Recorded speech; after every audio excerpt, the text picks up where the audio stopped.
Shalom teman-teman, kembali berjumpa dengan saya pada malam hari ini untuk membaca firman Tuhan Yesus. Pada malam hari ini saya akan baca Galatia pasal 3 ayat 1 sampai 29. Mari kita dengarkan.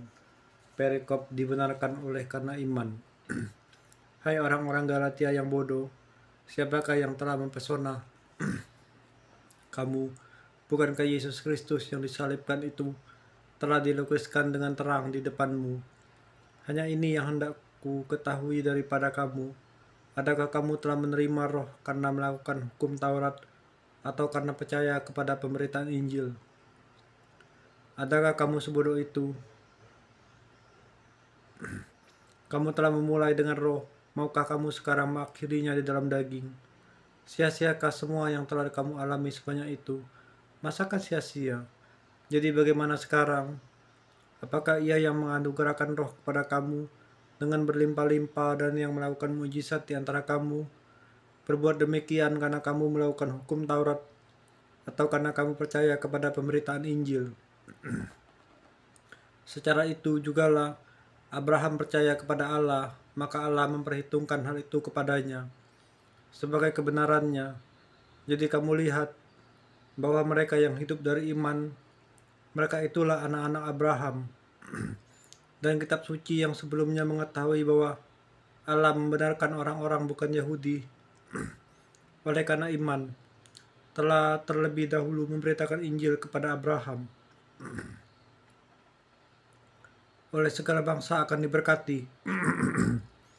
Jadi mereka yang hidup dari iman, mereka lah yang diberkati bersama-sama dengan Abraham yang beriman itu. Karena semua orang yang hidup dari pekerjaan hukum Taurat berada di bawah kutuk, sebab ada tertulis, terkutuklah orang yang tidak setia melakukan segala sesuatu yang tertulis dalam kitab hukum Taurat, dan bahwa tidak ada orang yang dibenarkan di hadapan Allah karena melakukan hukum Taurat adalah jelas. Karena orang yang benar akan hidup oleh iman. Tetapi dasar hukum Taurat bukanlah iman, melainkan siapa yang melakukannya akan hidup karenanya. Kristus telah menebus kita dari kutuk hukum Taurat dengan jalan melalui kutuk karena kita, sebab ada tertulis, terkutuklah orang yang digantung pada kayu salib. Yesus Kristus telah membuat ini supaya di dalam Dia berkat Abraham sampai kepada bangsa-bangsa lain, sehingga oleh iman kita menerima roh yang telah dijanjikan itu. Hukum Taurat atau janji. Saudara-saudara, baiklah, kupergunakan suatu contoh dari hidup sehari-hari, suatu wasiat yang telah disahkan, sekalipun ia dari manusia, tidak dapat dibatalkan atau ditambahi oleh seorang pun.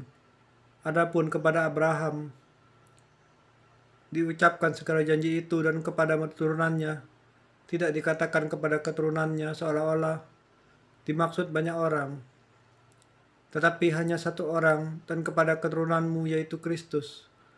Maksudku ialah janji yang sebelumnya telah disahkan Allah tidak dapat dibatalkan oleh hukum Taurat yang baru terbit 430 tahun kemudian, sehingga janji itu hilang kekuatannya. Sebab jikalau apa yang ditentukan Allah berasal dari hukum Taurat, ia tidak berasal dari janji, tapi justru oleh janji Allah telah menganugerahkan kasih karunia-Nya kepada Abraham. Kalau demikian, apakah maksudnya hukum Taurat ia ditambahkan oleh karena pelanggaran-pelanggaran sampai datang keturunan yang dimaksudkan oleh janji itu, dan ia disampaikan dengan perantaraan malaikat-malaikat ke dalam tangan seorang pengantara. Seorang pengantara bukan hanya mewakili satu orang saja, sedangkan Allah adalah satu.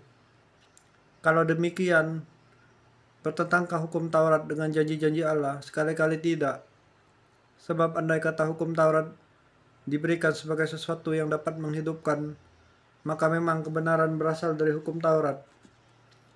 Tetapi kitab suci telah mengurung segala sesuatu di bawah kekuasaan dosa, supaya oleh karena iman dalam Yesus Kristus janji itu diberikan kepada mereka yang percaya.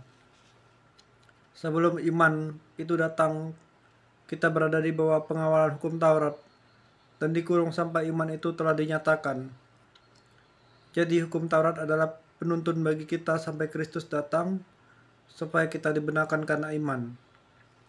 Sekarang iman itu telah datang, karena itu kita tidak berada lagi di bawah pengawasan penuntun, sebab kamu semua adalah anak-anak Allah karena iman di dalam Yesus Kristus. Karena kamu semua yang dibaptis dalam Kristus telah mengenakan Kristus. Dalam hal ini tidak ada orang Yahudi atau orang Yunani, tidak ada hamba atau orang merdeka, tidak ada laki-laki atau perempuan, karena kamu semua adalah satu di dalam Kristus Yesus. Dan jikalau kamu adalah milik Kristus, maka kamu juga adalah keturunan Abraham dan berhak menerima janji Allah. Terima kasih Pak yang surga telah mengizinkanku membaca firman-Mu pada hari ini. Mampukan kulo Tuhan Yesus untuk bisa merenungkan, memahami setiap kata-kata dalam ayat-Mu, Bapa yang surga. Dalam nama Tuhan Yesus, Allah Bapa kami berserah mengucap syukur dan berdoa. Terima kasih untuk kasih karunia-Mu sepanjang hari ini. Haleluya. Amin.